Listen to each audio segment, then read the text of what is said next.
திருநெல்வேலி கிழக்கு மாவட்ட காங்கிரஸ் பிரமுகர் KPK ஜெயக்குமார் 2 நாட்களாக காணவில்லை என்று அவருடைய மகன் போலீசில் புகார் அளித்த நிலையில் அவர் இன்று சடலமாக மீட்கப்பட்டிருக்கிறார். அண்மை செய்தியாக நாம் பார்த்துக் கொண்டிருக்கிறோம்.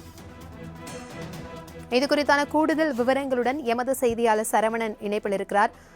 வணக்கம் சரவணன். 2 நாட்களாக தேடப்பட்டு வந்த காங்கிரஸ் பிரமுகர் சடலமாக மீட்கப்பட்டிருக்கிறார். இதுகுறித்து போலீசாரின் நடவடிக்கைகள் என்ன? இதுகுறித்தான விவரங்களை பகிர்ந்துக்கோங்க.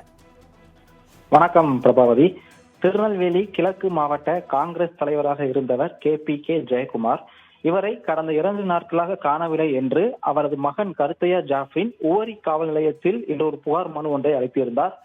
மேலும் நெல்லை கிழக்கு மாவட்ட காங்கிரஸ் தலைவராக இருந்த KP ஜெயக்குமார் சற்று நேரத்துக்கு முன்பாக உவரி அருகே இருக்கக்கூடிய கரைசுத்துப்புதூர் தோட்டத்தில் இருந்து அவரது உடல் சடலமாக தற்போது மீட்கப்பட்டிருக்கிறது. தனது தந்தை JPK ஜெயக்குமார் காணாமல் போனதாக அவர் கொடுத்த புகாரின் அடிப்படையில் நெல்லை மாவட்ட காவல் கண்காணிப்பாளர் சிலம்பரசன் தலைமையில் ஒரு தனிப்படை போலீசார் தீவிரமாக அவரை தேடி வந்தார்கள்.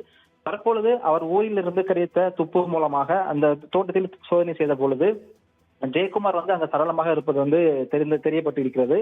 அது மட்டுமல்லாமல் அவர் ஏற்கனவே மன உளைச்சலில் இருந்ததாகவும் கடன் தொல்லை அதிகமாக இருப்பதாகவும் அவர் உறவினரிடையே கூறப்படுகிறது.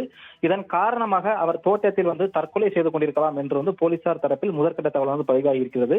மேலும் உவரி காவல் நிலையத்தில் வழக்கு எண் 83 கீழ் காணாமல் போன ஜெயக்குமாரை போலீசார் தேடி வந்த நிலையில் அவரது உடல் தற்போது சரளமாக மீட்கப்பட்டிருப்பது நெல்லை மத்திய மாவட்ட காங்கிரஸ் இடையே ஒரு அதிர்ச்சியை ஏற்படுத்தியிருக்கிறது. பிரபாவதி,